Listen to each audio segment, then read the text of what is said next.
بسم اللہ الرحمن الرحیم۔ السلام علیکم، میں ہوں حامد رشید اور میں لاہور میں رہتا ہوں۔ جوائف اردو کے پروگرام سوشل ڈسٹینسنگ گھر بیٹھیے کتابیں پڑھیے کے حوالے سے میں بات کرنا چاہوں گا، اور جو بک میرے زیر مطالعہ ہے ان دنوں وہ ہے دو ٹوک باتیں، اور اس کے مصنف کا نام ہے ذوالفقار احمد چیمہ۔ تو بریفلی میں آپ کو آتھر کا انٹروڈکشن کروانا چاہوں گا۔ جو اس کے آتھر ہیں ذوالفقار احمد چیمہ صاحب، یہ پولیس سروس آف پاکستان سے تعلق رکھتے ہیں، اور آتھر نے اس کتاب کو اپنے والدین کے نام ڈیڈیکیٹ کیا ہے، اور سیکنڈلی ان تمام سول سرونٹس کو ڈیڈیکیٹ کرتے ہیں یہ بک، جو انفیوریبل سرکمسٹانسز کے باوجود محنت سے، دیانتداری سے، ایمانداری سے اپنی فرائض منصبی سر انجام دے رہے ہیں۔ آتھر نے جو اس بک کا آغاز کیا ہے وہ پہلا ٹاپک ہی اپنی والدہ سے اظہار محبت اور عقیدت میں لکھا ہے، اور میں آپ کو تھوڑا سا پڑھ کر سناتا ہوں۔ ٹاپک ہے: امی جی اب کون ہوگا بے قرار، دنیا کے تمام رنگ و نور کسی کے طفیل ہیں، سورج چاند ستارے سب ماں کی عظمتوں کے سامنے ہیج ہیں۔ اے خالق و مالک، اتنی عظیم تخلیق کی تھی تو اسے فنا سے بھی مستثنیٰ قرار دے دیتا، تیرے لیے کیا مشکل تھا۔ اس بک کو پڑھنے سے آپ کو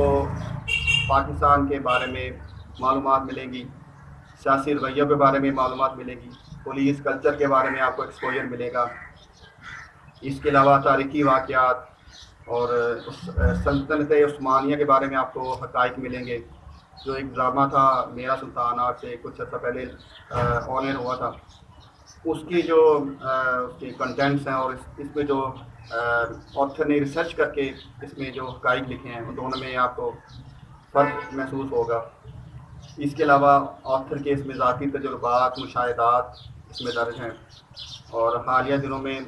پچھلے ماضی قریب میں ایک پاسپورٹ کا بحران آیا تھا، اور اس بحران کو نمٹنے کے لیے ان آتھر کی خدمات لی گئی تھی، تو انہوں نے بڑی جاں فشانی سے اللہ کے فضل سے اس بحران کو حل کیا۔ اور اس کے علاوہ اس بک میں آتھر نے ایک اس وقت کے انگلستان کے چیف جسٹس لارڈ ڈیننگ کو بھی کوٹ کیا ہے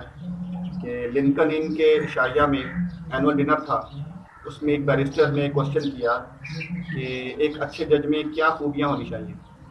تو جو چیف جسٹس صاحب تھے لارڈ ڈیننگ، انہوں نے جواباً کہا کہ دیانتدار ہو، با کردار ہو، اس کے دل میں خوف خدا ہو، اگر وہ قانون کے بارے میں بھی جانتا ہے تو یہ اس کی اضافی خوبی ہوگی۔ تو پھر آگے اس کی وضاحت چلتی ہے کہ انہوں نے یہ باتیں کیوں کہی۔ تو جنرلی میں یہ تمام لوگوں کو ریکمینڈ کرتا ہوں کہ یہ بک لازمی پڑھیں،